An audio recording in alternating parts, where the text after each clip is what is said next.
¿Qué le pasó a Toshiba? La estrepitosa caída en desgracia de Toshiba. A Toshiba, la gran firma nipona de electrónica, le tomó 70 años llegar a lo más alto, pero solo 10 para caer al precipicio. Y lo hizo por quedarse a la saga de un mercado que solo permite que dos tipos de compañía tengan éxito. Sí, en el negocio de las computadoras personales solo sobreviven las firmas que pueden mantener los precios bajos por su volumen de producción, Lenovo, por ejemplo, o las que tienen una rama premium de computadoras personales, como Apple. La directiva de Toshiba optó por quedarse a medio camino entre uno y otro tipo de negocio y cayó en desgracia. Este declive deja un sabor amargo porque, entre otros logros, estamos hablando de la primera empresa en fabricar una computadora portátil hace 37 años, en 1985. Analicemos más detalles de una lamentable y estrepitosa caída corporativa. Antes de meternos a fondo, no olvides suscribirte a nuestro canal y activar las notificaciones para mantenerte al día con nuestras actualizaciones.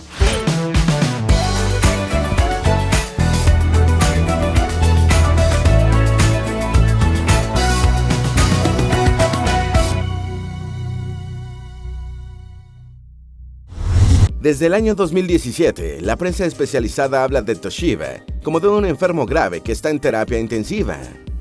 Y lo hace con un sabor agridulce, porque Toshiba, junto a Sony, Hitachi y Panasonic, fue uno de los colosos que permitió a Japón convertirse en una potencia tecnológica de productos masivos luego de la guerra.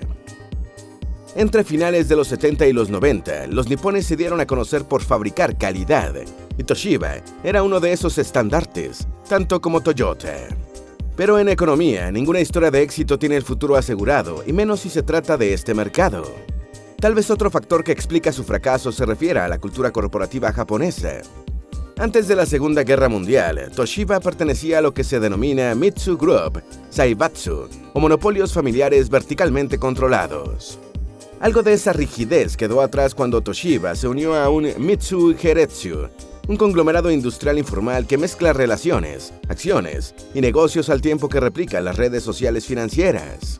Tradicionalmente, ser parte de un Heiretsu significa lealtad corporativa y personal a los otros miembros y aliados del grupo, y una fidelidad tal que determina incluso la marca de cerveza que beben los empleados de Toshiba, quienes consumen la marca Asahi.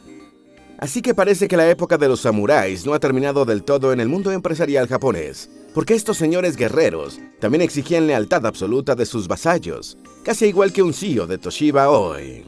Para entender por qué cayó Toshiba, tenemos que darle un repaso a su historia, que es como hablar sobre la asombrosa historia japonesa de posguerra. La historia de Toshiba. La compañía fue creada poco antes de que estallara la Segunda Guerra Mundial, en el año de 1939, mediante la fusión de Shibaura Seisaku Sho y Tokyo Denki Shibaura, dos firmas de ingeniería eléctrica. Shibaura era el nuevo nombre de Tanaka Seisakusho, una compañía de finales del siglo XIX, fundada por Tanaka Hisaichi, el primer fabricante de equipos para telégrafos, la tecnología de comunicación más moderna de la época. Shibaura había sido un proveedor importante de tecnología a medida que el país entraba en la modernidad de la mano de la restauración Meiji, el cual sacó al país de la Edad Media. Por su parte, Tokyo Denki había sido fundada en 1890 y fue la primera en fabricar bombillas incandescentes en la nación. Luego, Denki diversificó su producción hacia otros productos de consumo masivo. Como quizás has podido notar, el nombre Toshiba es un anagrama que une las primeras sílabas de los primeros nombres de las dos compañías después de su fusión, y la verdad es que así fue como la llamaba la gente, porque era más sencillo. Sin embargo, no fue sino hasta el año 1978 que la compañía pasó a llamarse oficialmente Toshiba Corporation. Una vez creada, su expansión fue muy rápida, incluso durante la guerra, y también en la década siguiente. Para ese crecimiento, la firma siguió una política de adquisiciones que incluyó empresas de ingeniería pesada e industrias básicas. La capacidad que alcanzó hace que Toshiba posea algunos de los récords industriales de Japón. Por ejemplo, fue la primera en desarrollar un radar en el año de 1912, la primera en producir televisores de transistores y la pionera en el desarrollo de los hornos de microondas. Toshiba es fácilmente comparable por lo que hizo en sus tiempos de gloria, primero en Japón y luego en el mundo, con lo que hoy representan firmas como Tesla o Apple. Y es que simplemente abrió una puerta tecnológica marcada por desarrollos que cambiaron el mundo. Pero no todo ha sido tecnología de vanguardia en la historia de Toshiba. En 1987, una subsidiaria suya fue sorprendida vendiéndole, junto a la noruega Kongsberg Våpenfabrik, propelas o aspas gigantes a la Unión Soviética, para que las usara en sus submarinos. El escándalo Toshiba-Kongsberg, como se le conoció, agrió las relaciones de Japón con Estados Unidos. Pero por ahora volvamos a sus logros tecnológicos. Más adelante mencionaremos sus escándalos. La BBC cuenta un hito que tal vez te parecerá prehistórico. La primera laptop de Toshiba, y primera laptop comercial del mundo, salió al mercado en el año de 1985. Esa pionera de los dispositivos móviles pesaba 4 kilos y usaba discos de 8.8 centímetros. Una imagen de esta primera laptop, que puedes ver en el Museo de Ciencias de Toshiba, no se parece en nada a lo estilizado y liviano que puede ser una laptop hoy. La de Toshiba parece un ladrillo con teclas, pero fue la primera en el mundo. Lástima que esa historia de esplendor, de punta de lanza tecnológica, llegara a su fin tan rápido, porque a finales de los 90 del siglo pasado ya había comenzado el declive que hundió a Toshiba. En 2015, la compañía reportó pérdidas por $318 millones. Ese mismo año, tanto el presidente como el vicepresidente renunciaron después de que una auditoría descubriera que habían inflado las ganancias al menos los 6 años anteriores.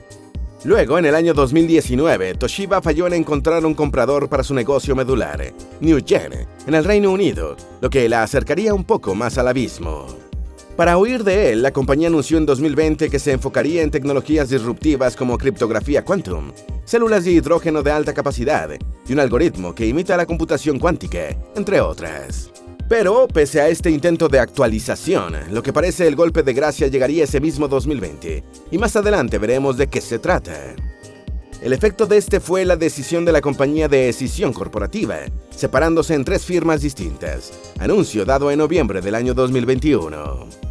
2 de esas nuevas compañías se encargarían de infraestructura y electrónica, mientras que una tercera, que sería la única en conservar el nombre de la marca, se centraría en administrar la posición mayoritaria en Kioxia, y lo otro que queda de la compañía original.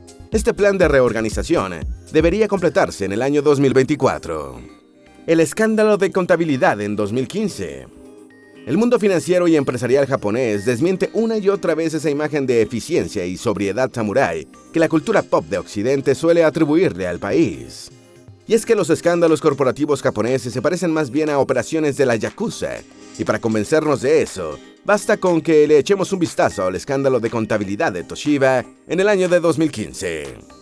Esta artimaña contable consistió en sobreestimar los ingresos de la compañía en $1.200 millones durante, al menos, los 6 años anteriores. La investigación no encontró que el entonces CEO, Hisao Tanaka, hubiera ordenado directamente que se manipularan las cuentas. Él simplemente se limitó a poner sobre sus subordinados una presión insoportable. El cálculo de Tanaka era que la cultura corporativa japonesa, esa que ya te mencionamos y que se caracteriza por una lealtad y obediencia a toda prueba, además de la devoción por el trabajo mismo, haría que los empleados cumplieran a costa de lo que sea. Pero con años de decisiones cerradas y siendo superada por sus competidores, los empleados de Toshiba recurrieron al fraude de esconder pérdidas y gastos, así como contabilizar hoy ganancias futuras.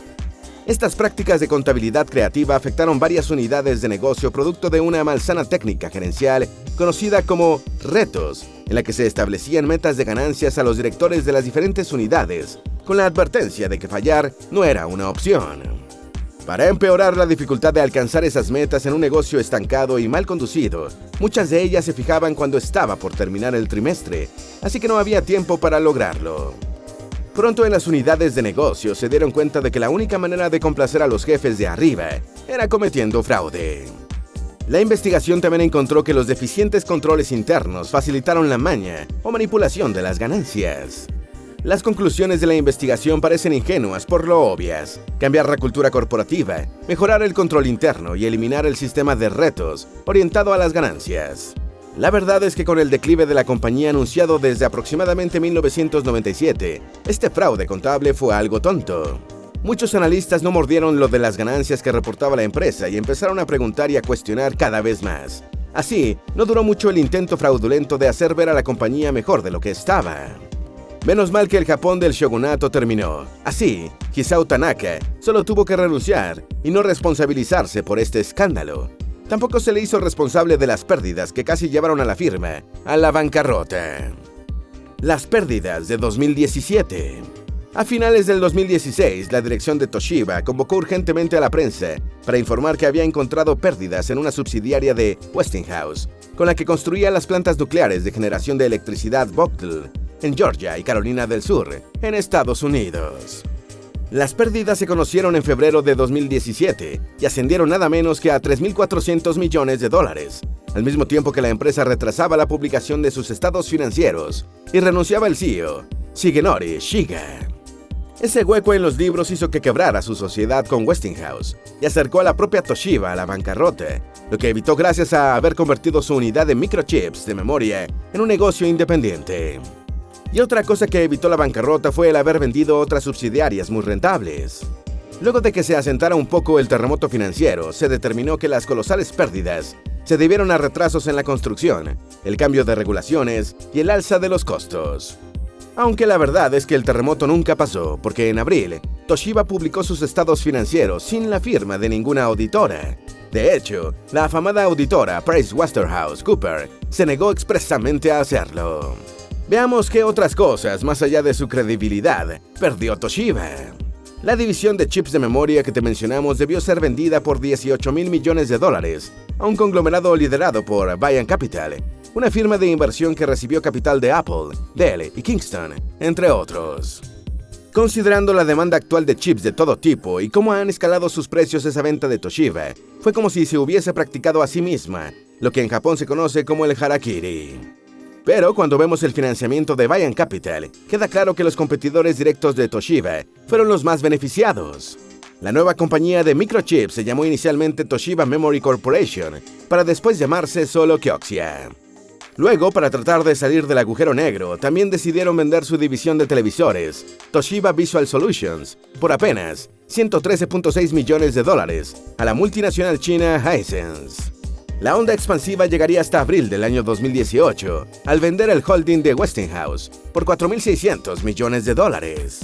Sin embargo, pese a su magnitud, el escándalo de contabilidad y estas pérdidas en las instalaciones nucleares estadounidenses no fueron los últimos clavos en el ataúd de Toshiba. El que viene, sí lo fue. Toshiba abandona el negocio de laptops. Después de 35 años, la compañía pionera en la producción de portátiles dejó de producir computadoras en 2020, tanto las de escritorio como las laptops. Lo hizo mediante la venta de su participación en Dynabook, el nombre de marca que Toshiba usaba en Japón. Ya en 2018, Sharp había comprado el 80% de la rama de computadoras personales de Toshiba por nada más que $36 millones, y en 2020 se hizo con lo que quedaba. Vista esa venta hoy, parece muy lejano el tiempo en el que la compañía solía mostrarse orgullosa de sus laptops, como ese tremendo bloque de 1985 del que ya te hablamos antes, y de todos los modelos que le siguieron. Originalmente, ese primer modelo se vendía solo en Europa, y se estimaba que se venderían 10.000 unidades al año. En contraste, en 2011, la compañía vendió 17 millones de computadoras personales, pero para 2017, sus ventas se habían desplomado a solo 1.9 millones de equipos al año. Un año antes ya había dejado de fabricar laptops para clientes personales y se había concentrado solo en producirlas para clientes corporativos. Eso, sumado a las pérdidas de las que te hablamos en la breve historia de la compañía, hizo que terminara de cerrar la puerta a la fabricación de laptops, justo en el momento en que su demanda aumentaba a causa de la crisis sanitaria.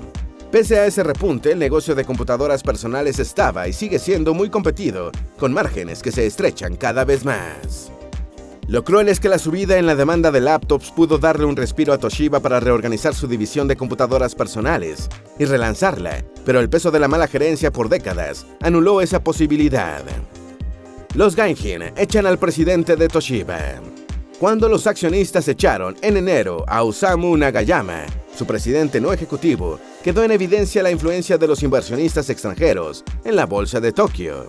Esta situación es inédita en un mercado en el que tradicionalmente la influencia de los inversionistas extranjeros había sido limitada gracias a que muchas acciones estaban en manos de otras compañías o de instituciones financieras japonesas.